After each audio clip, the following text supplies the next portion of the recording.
നമ്മുടെ ഒ പിയിൽ എപ്പോഴും ബാക്ക് പെയിൻ കംപ്ലൈൻറ്റുമായിട്ട് വരുന്നവരാണ് ഏറ്റവും കൂടുതലായി കാണപ്പെട്ടിരുന്നത്. ഇന്ന് ഏകദേശം ഒപ്പത്തിനൊപ്പം എന്ന് പറയാം നെക്ക് പെയിൻ, കഴുത്തിൻ്റെ വേദന, കയ്യിലേക്ക് ഇരച്ചിറങ്ങുന്ന തരിപ്പും മരവിപ്പും ഒരു പ്രധാന കംപ്ലൈൻ്റായി മാറിക്കൊണ്ടിരിക്കുന്നു. So what has happen last 15 years? It's a smart phone revolution. നമ്മളുടെ നെക്കിനെ ഏറ്റവും കൂടുതൽ സ്ട്രെയിൻ ചെയ്യിപ്പിച്ചത് ഈ ഒരു സ്മാർട്ട് ഫോൺ റെവല്യൂഷനാണ്. So what we should do? നമ്മളുടെ വർക്ക് എർഗണോമിക്സ് പ്രോപ്പറാക്കാം.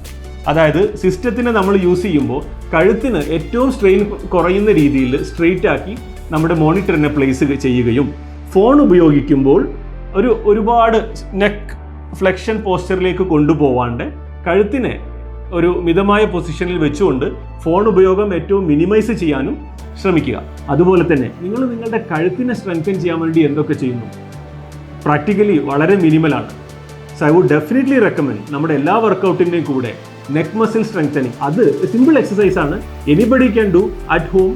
അത് നമ്മൾ നമ്മുടെ റുട്ടീനിൽ ഒരു ഭാഗമാക്കി കൊണ്ടുവരാൻ പ്രത്യേകം ശ്രദ്ധിച്ചാൽ ഒരു പരിധി വരെ ഈ സെർവൈക്കൽ പ്രോബ്ലം, കഴുത്തിൻ്റെ പ്രോബ്ലംസിൽ നിന്നും നമുക്ക് മാറി നിൽക്കാവുന്നതാണ്. Thank you.